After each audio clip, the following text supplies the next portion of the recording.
Yes, weight loss, an endless journey that is currently an unsustainable goal for the majority of Americans. It really is, hence why it's a multi-billion-dollar industry. There are loads of potions and remedies out there to stiff the less than unknowing person out of their hard-earned cash because why not? You see, this is how it works, kid. You see an opportunity and you take it, even if it means fucking over anybody else. Thanks for sharing that. Yeah, right. Go ahead and do something with yourself. There is money to be made, and providing value to customers is not even an afterthought when dealing with these industries. What matters is the fact that you keep coming back for more so that they can keep charging you more every single month there on out. Well, don't worry, I'm not here to bullshit you. I'm just here to show you some science, and hopefully you can extrapolate some type of value out of it so that you can benefit from it in one way or another. So let's say you're a person who struggles with their weight. Getting to and maintaining a healthy body fat percentage feels like an unachievable task for whichever reason you may have. Of course, there's a multitude of reasons as to why this may be such a problem. Nutrition, activity, sleep, lifestyle, you name it, these are all contributing factors as to what will dictate the amount of fat you carry on your body. By looking at the title of this video, you can probably guess what this video is going to be about, as nutrition, stress, sleep, and lifestyle are topics I've already covered in previous videos, or they're simply topics that are going to be discussed or left to be discussed for another day. We're going to focus on what is the more effective method to lose body fat: cardio or weight training. Most people are typically limited with the amount of time they have, but for the sake of this video, let's just say that every overweight person has at least 1 hour of dedicated time to some type of activity every single day. This is where the question of cardio or weight training comes into debate during this allocated time. Which is better? If we look at this from a perspective of just burning calories, the obvious answer is cardio over traditional weight training, hands down. The cardio I'm talking about are things like running, cycling, swimming, things of that nature. The constant motion of doing these exercises will force an elevated heart rate to stay consistently high while doing any type of traditional cardio, which causes more calorie burn per session than traditional weightlifting.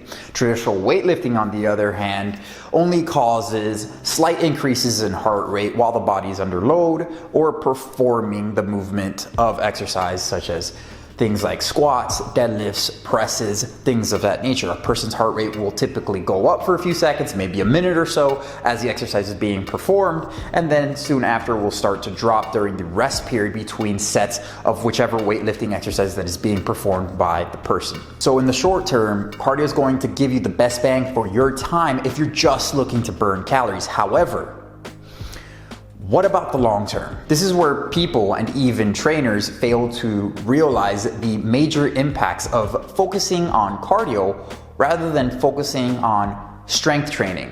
A properly designed strength training program that is strictly adhered to, coupled with a reasonable caloric deficit, will not only burn calories during a session, but will also increase calorie burn or resting energy expenditure while not doing these exercises.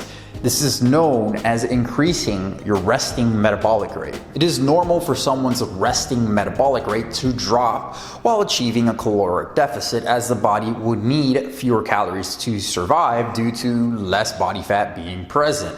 This is a normal physiological process in the body as it's trying to adapt to the changes that are occurring. A caloric deficit will always induce a drop in body fat percentage in overweight people, which will lower a person's metabolism. Gaining muscle, on the other hand, will help blunt the lowering of this metabolism, as muscle is more metabolically active than fat. So, does this mean an individual's metabolism is not going to slow down if he or she loses some body fat and gains some muscle? It depends on the individual starting point. Let's just say a male individual needs to lose 30 pounds of body fat. If that same person decides to just lose the excess body fat through some type of diet change and some cardiorespiratory exercises and not gain any muscle in the process, that individual will definitely see a drop in metabolism, which means that person will have to eat fewer calories than before the weight loss, unless that person or this individual wants to continue doing some type of caloric expenditure to sustain a maintenance level of body fat. Now, let's say this same male individual decides to lose the excess 30 pounds of fat through some caloric restriction, coupled with an appropriate resistance training program focusing on building muscle and strength. This individual would not only be able to lose those 30 pounds of fat, but also potentially gain somewhere around the range of about 20 pounds of muscle within their first year of lifting if this individual is a complete newbie to resistance training. This extra weight gain in muscle will lead to a metabolism that is working at a higher rate than if the individual just lost this extra body fat through the traditional notion of eat less and move more. The body composition changes in this individual would be nothing short of just being astonishing when witnessed by people, but there is one deceptive little note that must be stated here. The scale will not show that much loss in body weight, but what does that matter? Let's not lose sight what the main objective is here. The goal here is to lose body fat and gain muscle. The focus needs to be on body fat going down and not necessarily the numbers on the scale going down. By no means am I saying that the numbers on the scale shouldn't drop if you're a morbidly obese person. I'm just saying the numbers aren't going to plummet down when following a legitimate resistance training program due to the gain of muscle that is occurring with the loss of body fat. It should also be noted that the majority of energy being expended during a person's day is while at rest and not during physical activity. This bar graph coincides with this point. The majority of a person's energy expenditure is at rest, so it would probably be within the best interest of an individual to maximize their calorie burn during this period. The only way to do such a thing naturally would be to increase fat-free mass, in other words, muscle.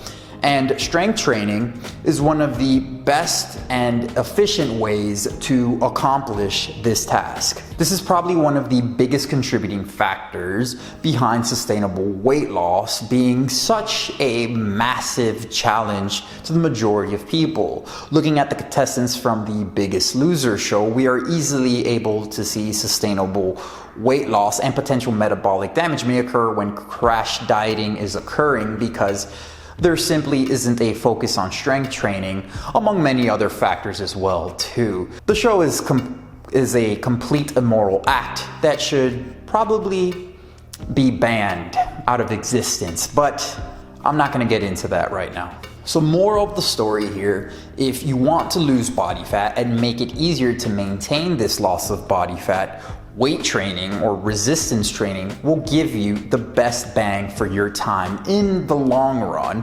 because it will help keep your metabolism higher than if you just did traditional cardio or traditional types of cardio on their own. Now, if you can squeeze in some type of cardio with weight training, then that would be even better or even optimal. Just understand traditional types of cardio like running don't do much for building muscle in your body, but it doesn't hurt. This is how you look good, feel good, and are able to eat like a champion because damn it, them gains are not gonna feed themselves. So I hope this video has provided you with some type of value. Please let me know what you think in the comment sections down below. As you know, I love to engage with all of you. Please feel free to like, subscribe, and hit the ding dong button if you haven't already. I'm the Natural Hoaxer. I want to thank you for watching, and please stay tuned for the next one.